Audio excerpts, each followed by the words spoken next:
Assalamualaikum warahmatullahi wabarakatuh.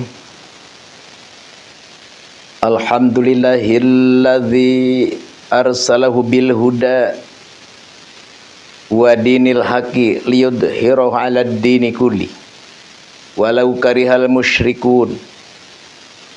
Asyhadu an la ilaha illallah wahdahu la syarikalah kafatan ilan nas basyiran wa nadhira wa hadiyan ilal haqqi wasirajan munira. Wa salawatullahi wa salamuhu alaihi wa ala alihi wa sahbihi ajma'in, amma ba'd. Falaqad qala Allahu ta'ala fil Qur'anil Karim, a'udzu billahi minasy syaithanir rajim. Bismillahirrahmanirrahim. Anfusakum wa ahlikum nara. Al-ayah wallahu a'lam bimuradi bidzalik. Wa qala nabiyyu sallallahu alaihi wasallam, man arada dunya fa alaihi bil ilmi wa man aradal akhirata fa alaihi bil ilmi wa man aradahuma fa alaihi bi ilmihima. Al hadits. Pertama-tama marilah kita panjatkan puja dan puji kehadirat Allah Subhanahu wa taala, dan semoga rahmat dan salam dilimpahkan oleh paduka Allah Subhanahu wa taala kepada Nabi besar Nabi Muhammad sallallahu alaihi wasallam, katut kulawarganya, seluruh sahabatnya, para tabi'innya, dan seluruh kaum muslimin muslimat dimanapun berada.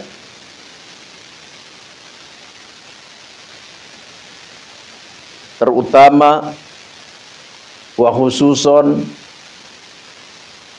kepada ikhwan akhwat, saudara-saudara al-fakir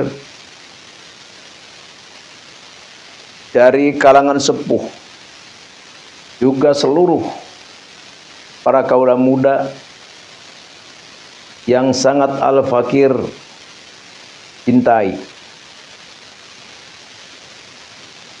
Di kesempatan ini Al-Fakir menyempatkan diri insyaallah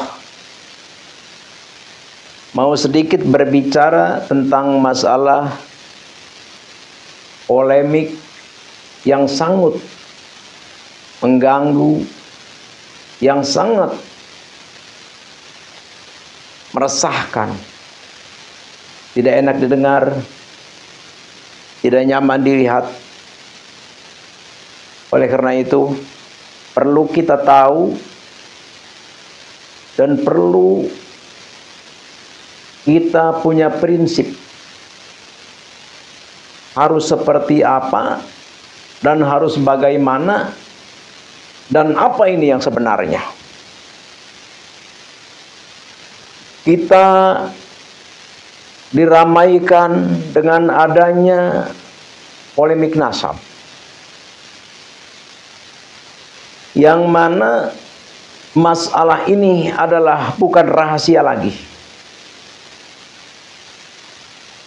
Masalah ini terjadi di Nusantara, di negeri tercinta Indonesia,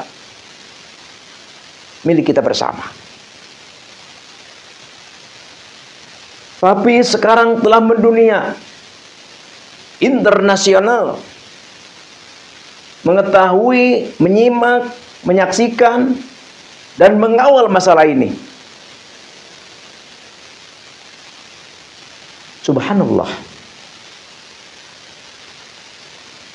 Ini berawal daripada kajian, berawal dari tesis Al-Mukarram, Al-Muhtaram Kiai Haji Imaduddin Usman Al-Bantani. Umat Islam Nusantara, para ulama, para ustadz Nusantara sangat mendukung dengan adanya tesis Kiai Imaduddin Usman Al-Bantani ini. Kenapa? Karena ada kepentingan-kepentingan dan ada muskilat-muskilat yang perlu kita tahu. Alhamdulillah, sudah berapa ratus tahun kita, sudah berapa lama kita dibodohi, terbodohi di dalam hal ini. Alhamdulillah, kehendak Allah Subhanahu wa taala, Allah mengutus, Allah mendatangkan satu sosok yang dipilih oleh Allah, yaitu adalah Al-Mukarram, Al-Mukarram Kiai Haji Imaduddin Usman Al-Bantani, untuk mendobrak, menerangkan, menjelaskan, membongkar muskilat ini. Alhamdulillahi Rabbil Alamin. Tapi permasalahan ini jangan sampai kita menjadi keributan. Tapi masalah ini jangan sampai kita untuk menjadi peperangan. Tapi dengan adanya masalah ini jangan sampai kita untuk menjadi pecah belah, perkelahian, saling serang, saling menyerang, dan lain sebagainya. Kenapa? Karena tujuannya membongkar hal ini justru adalah kemaslahatan. Kemaslahatan seperti apa? Ya, kita sudah tidak rahasia lagi adanya klan-klan Ba'lawi yang mengaku keturunan Nabi, yang mengaku keturunan suci. Bahkan tidak segan-segan untuk berkata, mengalir di tubuhku darah suci Nabi Muhammad SAW. Tapi kelakuannya jauh daripada ajaran Nabi. Frontal, kasar,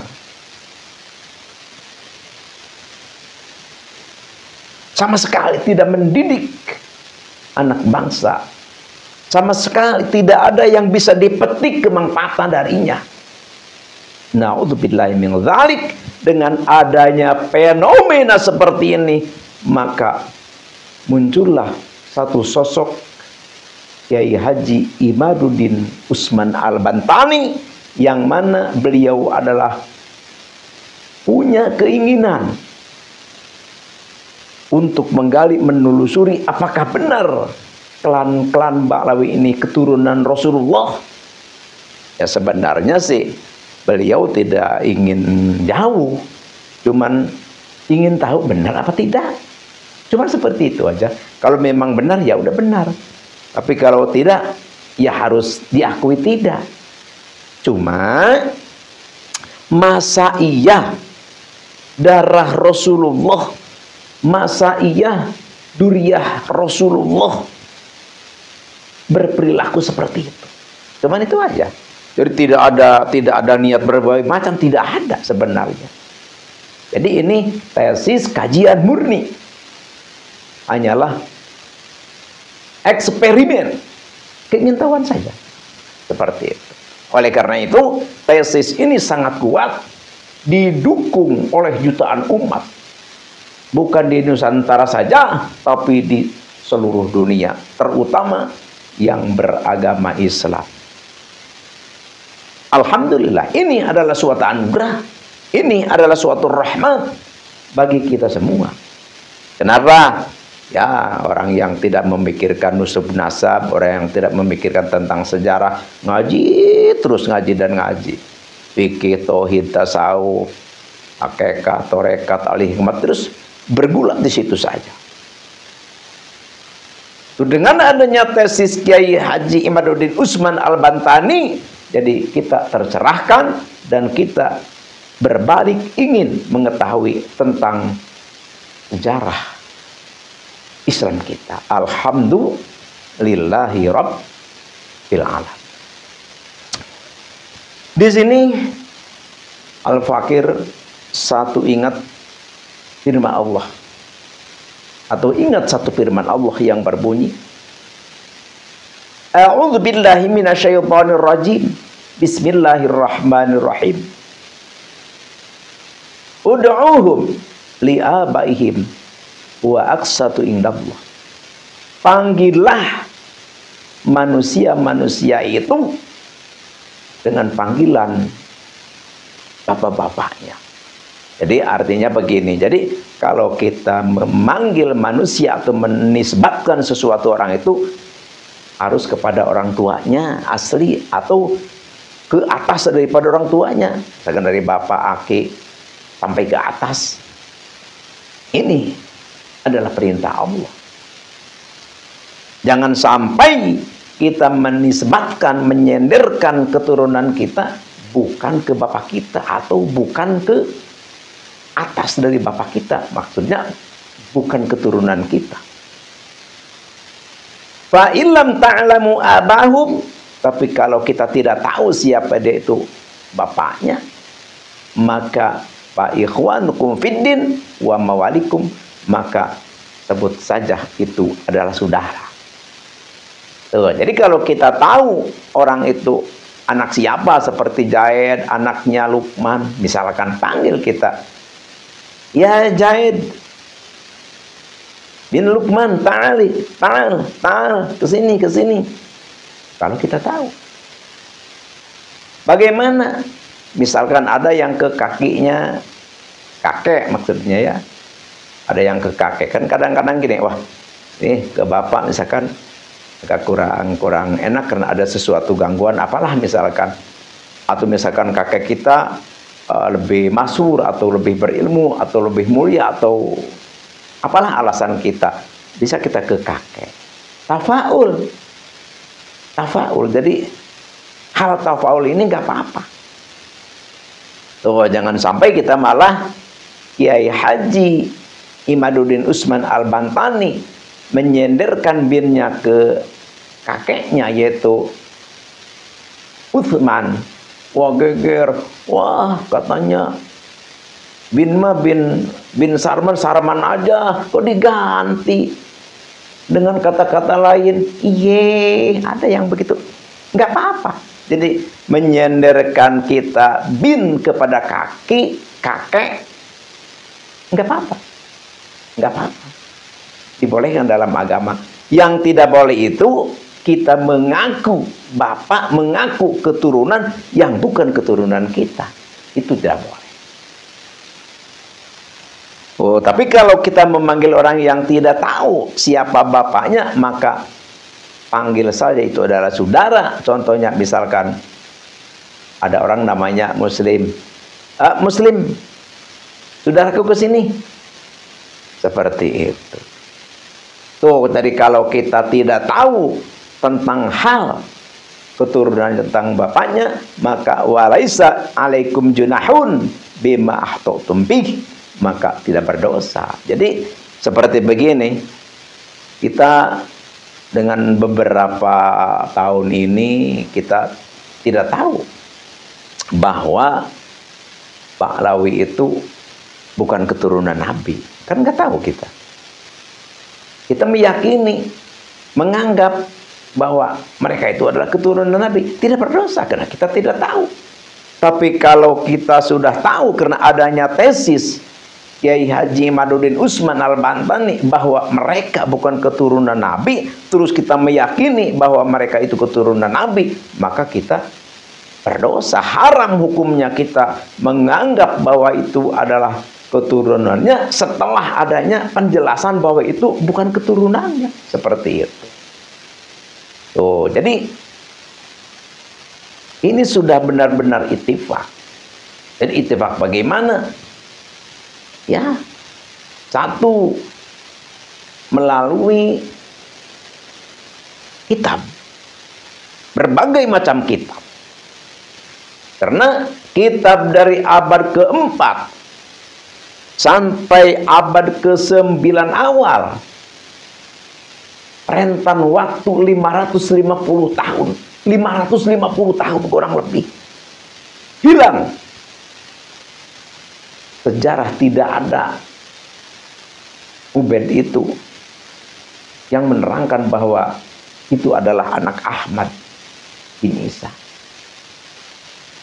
550 tahun loh. Bukan sedikit. Kalau memang itu ada, pasti ada kitabnya. Di dalam kitabnya nggak ada. Puluhan kitab nggak ada. Di dalam kitab sejarah nggak ada. Sama sekali tidak ada. Tuh pada akhirnya ahli genetik, ahli filolog bersatu padu menelusuri, memeriksa klan ini keturunan Nabi atau bukan. Tapi ternyata tidak terkonfirmasi, tidak terkoordinasi, putus. Tuh bahkan Dr. Sugeng dari ahli genetik dia berkata mustahil Ba'lawi ini keturunan Nabi. Mustahil, kata-kata juga mustahil, karena saking jauhnya mustahil. Oleh karena itu dengan sudah adanya keterangan bahwa mereka itu bukan keturunan Nabi, terus kita punya keyakinan bahwa mereka keturunan Nabi, maka haram hukumnya. Ini yang perlu kita tahu. Oleh karena itu, saudara-saudara kita, semoga diberi kesadaran oleh Allah Subhanahu wa taala menyadari dengan kebenaran ini.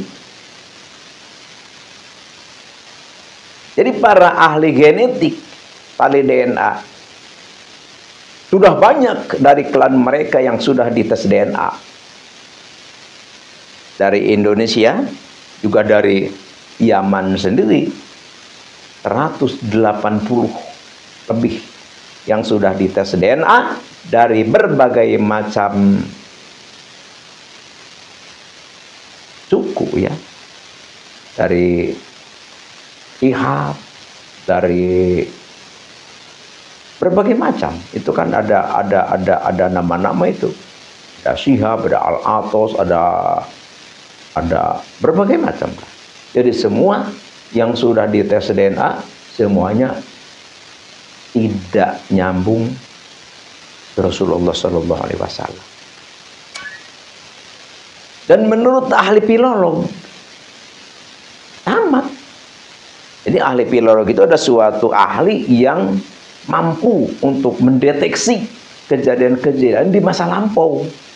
Adanya misalkan adanya prasasti, adanya misalkan tulisan-tulisan, adanya kerajaan-kerajaan yang begitu ribuan tahun lah, itu terdeteksi oleh para ahli filolog. Ahli filolog pun berstatement bahwa klan Ba'lawi itu adalah bukan keturunan Nabi seperti itu. Dengan sudah adanya penjelasan ini, kita tidak boleh lagi menganggap bahwa mereka itu keturunan Nabi. Kalau beranggapan bahwa mereka itu keturunan Nabi, tetap kita kekeh. Oh, ini kitabnya juga ada nih. Kitab Samsudairoh, kitab Burqatul Musiko, ya berbagai macam kitab. Ya itu kan kitab-kitab dapat karangan dia sendiri. Jadi dia yang ngarang. Itu pun adanya dari abad ke-9. Siapa yang menyusun, yang mengarang kitab, yang menyatakan bahwa dia itu adalah keturunan Nabi, itu adalah Habib Ali bin Abu Bakar Asy'ari. Jadi mereka yang menyusun, mereka yang menyantolkan. Akhirnya ya para keturunan-keturunannya menyusun kitab seperti itu. Jadi kitab yang banyak yang menerangkan bahwa mereka itu dzurriyyah Nabi itu adalah karangan dia sendiri. Jadi tidak sah untuk menjawab tesis Kiai Haji Imaduddin Utsman Al-Bantani. Jadi kalau memang mau menjawab, jawablah dengan kitab yang tidak begitu jauh, dengan kitab-kitab yang menyatakan bahwa Ahmad itu adalah hanya mempunyai anak 3, yaitu Muhammad, Ali dan Husain tidak mempunyai nama Ubaid. Kalau saja mereka klan Ba'lawi ingin kekeh bahwa mereka itu adalah dzurriyyah Nabi, maka harus membuktikan dengan kitab sejarah ataupun kitab nasab bahwa Ubaid itu adalah putra Ahmad. Jadi 4 maksudnya. Jadi terangkan bahwa Ahmad itu, Sayyid Ahmad itu punya anak yang 4. Terangkan, buktikan dengan kitab nasab ataupun kitab sejarah seperti itu. Karena dari abad ke-4 sampai abad ke-9 awal diterangkan anak Sayyid Ahmad itu hanya 3 saja, tidak punya anak Ubaid. Oleh seperti itu, untuk sementara dan mungkin tidak akan bisa untuk membuktikan, karena memang itu bukan keturunannya, ya kita harus punya keyakinan dan harus kita yakini bahwa Habib yang ada di Indonesia ini adalah bukan keturunan Nabi. Oleh karena itu, sebenarnya Al-Fakir berat untuk berbicara ini. Berat kenapa? Karena ini sudah diyakini begitu lama, mungkin ratusan tahun. Kitab juga sudah tersebar banyak bahwa mereka itu keturunan Nabi. Berat untuk mengatakan ini. Ya akhirnya tidak heran banyak ulama-ulama yang rame, banyak ulama-ulama yang menyerang ke Kiai Imaduddin. Kenapa? Karena mungkin para kiai, para ulama, para ustadz, para santri sudah banyak membaca kitab-kitab karangan Ba'lawi bahwa Ba'lawi itu adalah keturunan Nabi. Makanya adanya tesis Kiai Imaduddin Utsman pasti pada kaget. Tapi kalau kita perdalam, sungguh mengejutkan. Dan kita mempunyai khazanah ilmu yang luas. Oh ternyata jadi klan Ba'lawi dicantolkan nasabnya itu adalah pada abad ke-9. Jadi dulu tidak ada yang menerangkan. Yang menyantolkan siapa? Yang mencantolkan dia sendiri, yaitu Habib Ali bin Abu Bakar As-Sakron. Yang namanya kebaikan itu adalah kita sebagai umat Islam. Yang namanya kebaikan itu adalah kehilangan daripada kita. Oleh karena itu ada orang yang menunjukkan, yang memberitahu kepada kita ini, maka dengan berat hati kita harus menerima itu. Karena Nabi telah bersabda, "Dholatul mu'minina wajada itaqotoha." Kalau saja ada kebenaran yang menunjukkan kepada kita, maka ambillah kebenaran itu. Kenapa? Karena yang namanya kebenaran itu adalah hak kita. Perlu dan harus kita menerima kebenaran itu. Kalau kita tidak menerima dengan kebenaran itu, berarti kita telah salah jalan kita. Na'udzubillahi min dzalik. Kita hidup di dunia ini tidak selamanya. Kita hidup di dunia ini hanyalah sementara saja. Mungkin besok lusa. Sekarang kita bisa petang-tang peteng-teng. Ini itu bisa berorasi. Bisa apapun kita lakukan. Siapa tahu kita besok lusa sudah di bawah tanah. Karena kita manusia selalu diawasi.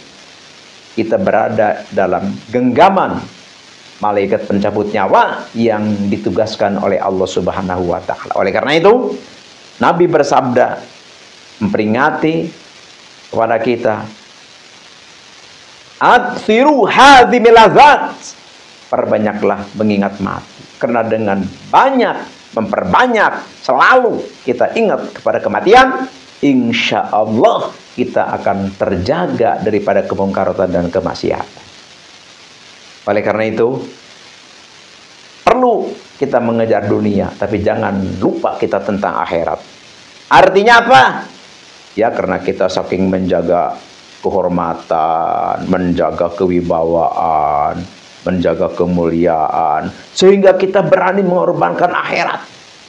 Ya, sudah ada orang yang menunjukkan bahwa bukan dzurriyyah Nabi. Seluruh kukuh mengaku saja, berarti tidak menerima kebenaran. Kalau orang tidak menerima kebenaran itu adalah takabur namanya. Al-kibru yang dinamakan takabur itu adalah batrul haq wa ghamdun nas. Yang dinamakan orang takabur, orang sombong adalah orang yang batrul haq, tidak menerima kebenaran dan merendahkan manusia. Manusia itu rendah di hadapannya. Na'udzubillahi min dzalik. Jadi oleh karena itu perlu tentang masalah nasab ini dikaji. Untuk apa? Untuk kita bisa mengetahui kita dari mana dan kita siapa. Penting. Di dalam hal nasab ini, kalau kita mengacu kepada kaul Imam Malik, beliau berkata, "Manin tasaba ilan nabiyyi sallallahu alaihi wasallam bi ghairi haqqin yushharu wa yudrabu wajihan."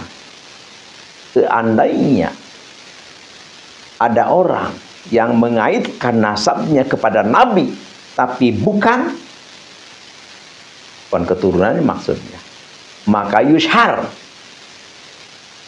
umumkan bahwa mereka itu adalah bukan. Wayudrob, dan pukul mereka itu wajian, pukulan yang menyakitkan.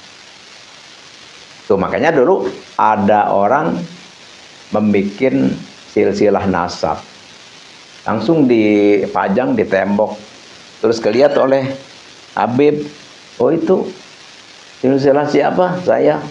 Oh sembarang kamu. Langsung diturunin, langsung orangnya digebugin. Ini makai kaul Imam Malik. Tapi kita terhadap Habib-Habib ini yang mengaku dia keturunan Nabi, kita tidak akan memukul. Mereka adalah saudara kita. Udah kena bangsa Nusantara adalah bangsa yang cinta damai, pengasih dan penyayang, insya Allah kita tetap saudara kita. Ya cuman begini saja. Jadi ayo para Habib, kita berjalan sama-sama. Jadi tidak ada perbedaan di antara kita. Jadi kita sama-sama saja. Jadi tidak ada lagi seperti kejadian-kejadian zaman dahulu. Ini salaman, ciumin tangan Habib nih, ciumin. Nanti kamu kalau nggak ciumin tangan Habib nih, kamu nggak mendapat syafaat Rasul. Ini nggak ada lagi seperti begitu. Jadi istilahnya, ayo kita berjalan sama menuju ridho Allah Subhanahu wa Ta'ala. Ayo, yang bisa dakwah-dakwah, yang bisa dagang-dagang, yang bisa tani-tani, intinya kita tetap sama di hadapan Allah, tidak berkasta di antara kita. Insya Allahu amin ya Allah ya Rabbal alamin. Islam tidak mengajarkan kasta. Karena inna akramakum indallahi atqakum, orang yang mulia di hadapan Allah adalah orang yang bertakwa. Dan Habib lan Bahlawi, jangan takut untuk mengakui kebenaran ini. Jangan takut ditinggalkan umat. Jangan takut ditinggalkan muhibbin. Jangan takut. Jangan takut. Jangan. Kenapa? Karena Allah sudah berjanji di dalam Al-Quran. A'udzubillahi minasyaitonir rajim. Bismillahirrahmanirrahim. Yarfa'illahu alladzina amanu minkum walladzina utul ilma darajat. Allah mengangkat derajat orang yang iman dan orang-orang yang berilmu. Jadi asal kita punya ilmu, kita beriman, bertakwa kepada Allah, diangkat derajatnya oleh Allah. Walaupun kita bukan keturunan Nabi, walaupun kita bukan keturunan Wali Songo, kita bukan keturunan Wali Songo, kita bukan keturunan Nabi, entah siapa, entah kemana turunan kita, kalau kita bertakwa, kalau kita berilmu, maka Allah menjamin kita angkat derajat kita setinggi-tingginya. Jadi Habib sekarang jangan takut. Kalau mengaku kebenaran ini, jangan takut tidak dihormati, jangan takut. Jangan takut. Bangsa Nusantara cinta ilmu. Ini Al-Fakir ya, ada pengalaman sedikit. Di Banten ya, di Banten. Nah kalau di Banten, istilahnya memang pencinta ilmu seperti itu. Pencinta ilmu. Siapa saja di Banten yang namanya punya ilmu, tidak akan ditanya ini dari mana, ini pesantrennya di mana, ini keturunan siapa, tidak akan. Jadi ada kejadian ya bukan kejadian, maksudnya di daerah Al-Fakir nih. Kan daerah Al-Fakir masih luas tanah, jadi masih luas tanah, masih ada tanah-tanah yang punya pemerintah itu, jadi tidak digarap kan. Ini ada orang datang ya, tidak Al-Fakir katakan dari mananya. Ini adalah kode etik. Jadi dia itu berada di situ, di tempat yang memang daerah tutupan maksudnya. Jadi itu ladangnya atau sawah itu memang punya pemerintah seperti itu. Jadi tidak dikelola. Tuh semacam cagar lah seperti itu. Dia di situ, ya jauh dari perkampungan lah. Cuman dia kalau hari Minggu dia ke kampung. Mau apa? Ya kadang-kadang main. Dan hari Jumat dia suka sholat Jumat ke kampung. Itu di Banten itu diperlihatkan orang itu, oh kayaknya ini orang kayaknya berilmu gitu. Jadi dari sikapnya, dari sopan santunnya kelihatan lah orang yang punya ilmu itu. Dari tutur kata kelihatan sopan, dari langkah juga ya nggak cengak gitu kan. Jadi kelihatannya bagus lah seperti itu. Ya akhirnya dipanggil sama tokoh kampung. Pas dipanggil ngobrol-ngobrol, wah ini ada ilmunya ini orang nih. Akhirnya gimana orang Banten? Ya udah Pak, jangan tinggal di tengah hutan seperti itu, udah pulang aja ke sini ke kampung, dibikin rumah, terus disuruh ngimam masjid, terus disuruh buka pengajian. Ya alhamdulillah akhirnya masjid diimamin oleh dia, terus mengadakan pengajian ibu-ibu, bapak-bapak rame, jadi kiai seperti itu. Tuh, jadi ini jaminan Allah Subhanahu wa taala, orang yang beriman, orang yang berilmu, maka diangkat derajatnya oleh Allah setinggi-tingginya. Jadi oleh karena itu Al-Fakir mohon maaf, Al-Fakir bicara ini sebenarnya tidak ada lain ya. Ya ada bukan hanyalah ngobrol saja, ngobrol biasa. Jadi intinya Al-Fakir cinta kepada saudara-saudara Al-Fakir. Jadi jangan sampai kita ada istilahnya gontok-gontokan, pecah belah. Kita tetap sama di hadapan Allah. Kita tetap sama di hadapan Allah. Yang penting kita bertakwa dan kita belajar ilmu. Belajar ilmu kita. Jadi yang namanya belajar ilmu itu ya tidak terbatas waktu. Minal mahdi ilal lahad, dari kecil kita sampai kita meninggal, ayo kita tetap belajar ilmu. Insya Allah, amin ya Allah ya Rabbal alamin. Sekian demikian, Al-Fakir mohon maaf atas salah dan hilaf, dan kalau ada kata-kata Al-Fakir yang menyinggung perasaan, itu adalah bukan tujuan Al-Fakir. Al-Fakir bicara adalah hanyalah tanda kecintaan Al-Fakir kepada saudara-saudara Al-Fakir semua. Sekian demikian, terima kasih. Al-afu minkum wa billahi taufiq wal hidayah. Wassalamualaikum warahmatullahi wabarakatuh.